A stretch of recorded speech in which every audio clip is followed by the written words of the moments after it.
नमस्कार, आपका employ news YouTube channel के नए और प्रेस वीडियो में हार्दिक स्वागत है। केंद्रीय कर्मचारियों व पेंशनर्स व राज्य कर्मचारियों को वेतन भत्तों में कटौती पर बढ़ते विरोध के चलते केंद्र सरकार पर कदम वापसी का दबाव। जी हां, कोरोना की लड़ाई के नाम पर केंद्रीय कर्मचारियों को वेतन भत्तों में भारी कटौती करने के केंद्र सरकार के फैसले का विरोध बढ़ता जा रहा है। इस लड़ाई में प्रमुख विपक्षी दल कांग्रेस भी कूद गई है।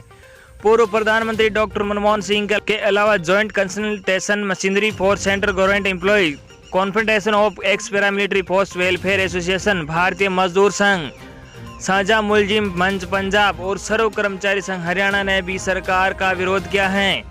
आने वाले दिनों में विभिन्न राज्यों के कर्मचारी संगठनों के साथ साथ एक्स सर्विसमैन एसोसिएशन भी इसके खिलाफ आवाज उठाने की तैयारी कर रहे हैं। इस बढ़ते दबाव में हो सकता है कि सरकार इस फैसले को वापस ले ले या उसमें संशोधन कर दे। सूत्र बताते हैं कि वित्त मंत्रालय इस बाबत जल्द ही नई गाइडलाइन जारी कर सकता है। वजह वेतन भत्तों के मामले में अधिकांश राज्य केंद्र को फॉलो करते हैं। खासतौर से भाजपा शासित प्रदेश अपने कर्मचारियों को वेतन भत्तों में केंद्र की तरह कैची चलाने के लिए तैयार हैं। वेतन भत्तों पर कैची चलाने से पहले कर्मचारियों से सलाह लेनी चाहिए थी। जी हाँ, joint consultation machinery for central government employees के सी गोपाल मिश्रा के अनुसार देश का हर सरकारी कर्मचारी आज कोरोना की लड़ाई में अपने योगदान दे रहा है। केंद्र सरकार को कर्मचारी वेतन भत्तों पर कैची चलाने से पहले उन्हें विश्वास में लेना चाहिए था। कैबिनेट सी को लिखे अपने पत्र में मिश्रा ने कहा है कि 48 लाख कर्मचारी, जिसमें सेना और रेल कर्मचारी भी शामिल हैं, इन सब ने एक दिन का वेतन पीएम केयर फंड में जमा कराए हैं। कई भागों में कर्मचारियों ने अपनी इच्छानुसार इससे ज्यादा राशि भी दान की है।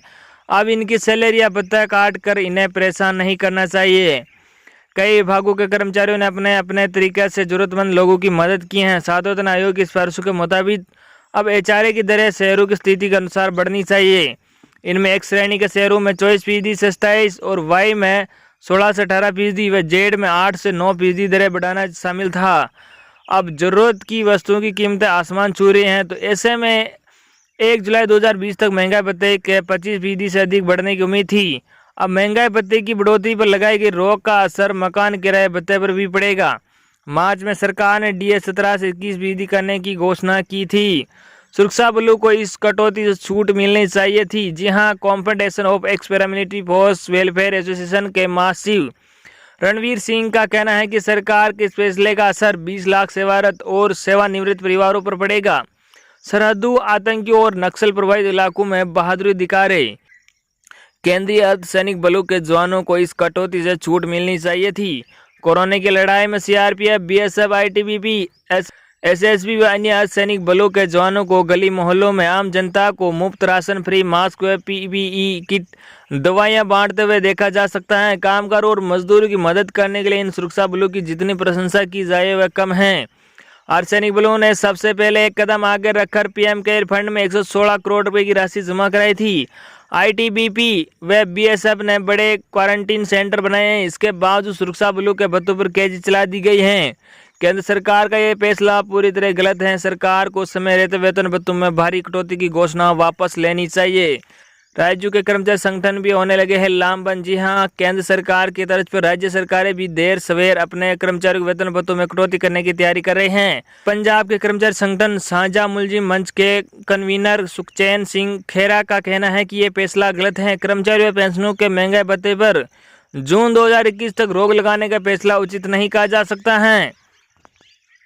हरियाणा रोडवेज संयुक्त कर्मचारी संघ के राज्य प्रधान दलवीर किरमारा ने कहा, सरकार को अपने अनावश्यक खर्चों में कटौती करनी चाहिए। सरकार पहले तो विधायकों का मकान भत्ता 50,000 रुपये से बढ़ाकर 1 लाख रुपये करने का फैसला कर लेती है और उसके बाद दिखावे के लिए कोरोना के नाम पर 30% की कटौती का ढोंग करती हैं। सर्व कर्मचारी संघ के नेता नरेश गौतम, सुरेंद्र मान, छलदी दास मलेरिया, सुभाष गुजर आदि कर्मचारी नेताओं ने कहा कि सरकार को यह फैसला तुरंत वापस लेना चाहिए। विभिन्न राज्यों में कर्मचारियों की श्रेणी के अनुसार वेतनमान में 10, 20 और 30% कटौती का प्रस्ताव लाया जा रहा है। यूपी में डीए रोका गया है, जबकि केरल में मुख्यमंत्री पी विजयन ने अगले 5 महीनों में हर माह 6 दिन की वेतन कटौती की घोषणा कर दी है। मुश्किल वक्त में केंद्रीय कर्मचारियों और सैनिकों पर डीए कटौती का फैसला गैर जरूरी है। जहां पूर्व पीएम डॉक्टर मनमोहन सिंह तो पहले ही सरकार के इस फैसले की आलोचना कर चुके हैं। उन्होंने मोदी सरकार से फिजूलखर्ची रोकने का आग्रह किया है। पूर्व कांग्रेस अध्यक्ष राहुल गांधी ने कहा कि बुलेट ट्रेन और सेंट्रल विस्टा सौंदर्यीकरण परियोजनाओं में फालतू खर्चे किए जा रहे हैं, उन्हें रोकने के बजाय सरकार आम वर्ग से पैसा वसूल रही है। पूर्व वित्त मंत्री पी चिदंबरम ने भी मोदी सरकार के फैसले की आलोचना की है। बता दें कि कांग्रेस ने लॉकडाउन और कोरोना महामारी को देखते हुए एक सलाहकार समिति का गठन किया। इस कमेटी में 11 सदस्य हैं। पूर्व प्रधानमंत्री मनमोहन सिंह इसकी अध्यक्षता कर रहे हैं। तो ये थी आपके लिए बड़ी खबर। आई होप कि आपको आज की हमारी जानकारी पसंद आई होगी। धन्यवाद।